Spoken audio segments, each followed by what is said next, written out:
Here's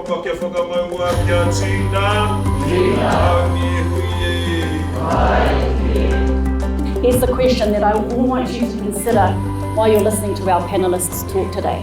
What would hold you back from embracing Te Tiriti or Waitangi in your organisation?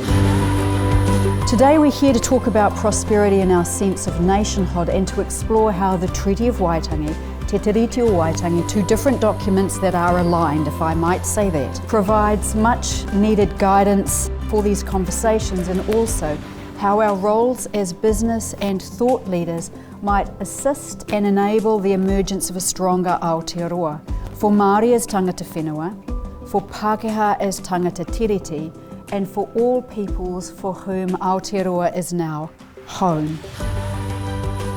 We have to rethink inclusion.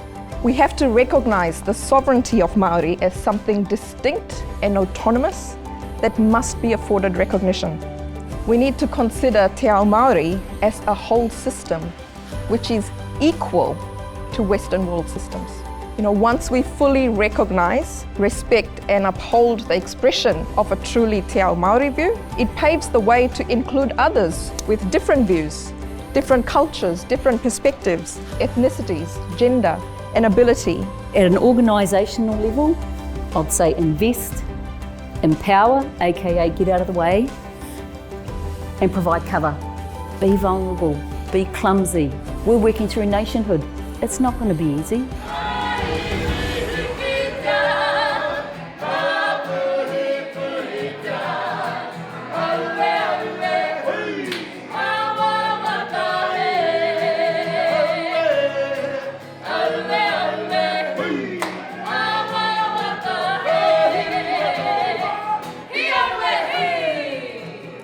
We're living in a time where Te Ao Māori has emerged to take its rightful place front and centre in Āotearoa.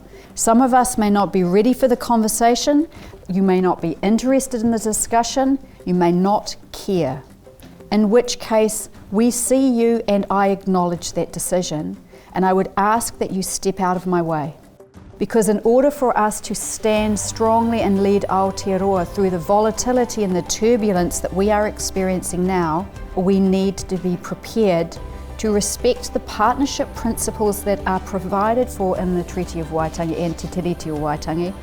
And with this partnership comes an expectation and obligation on all of us that we might share time, space, power, control, support, resources, ideas and decision making so that the future for us, our whānau and our mokopuna is brighter and better than before. You have to understand that when we're talking about Te Ao Māori, it is not simply a parallel translation of what we think about as success. The picture of success is in fact very different. The other big difference, and I think we're going to deal with this every single day, is the idea of time. It's a very different story when you go where we are today is as a result of the accumulation of all the investment that has gone before me. And I have a responsibility to create a brighter future for all those who come after me. It's very easy to put ourselves at today and go, what are the costs and benefits? But we know that all the returns of the investments that we make today will in fact be accrued in the future. It's like we're standing at the river bend and we're watching the river go past and we're asking, is the river good? That's what we're doing as chairs and CEOs every single day. What Te Ao Māori asks us to do is not that. It asks you to consider where the river came from, how it came to being, and where it will be in the future. You've done scary things before. In fact, you've probably made a career out of doing scary things. And you've done it because you love the feeling of stepping over the edge of your comfort zones into something that's a bit scary. You know that's where you get the most done and you have the most fun, is when you take those big steps. This is no different. Kia tau kia tātou katoa. Te ata whai o tō tātou ariki a ihu kraiati. Me te aroha o te atua, me te whiwhi ngā tahitanga, ki te warua tapu, aki. Āmine. Kia ora. Thank you.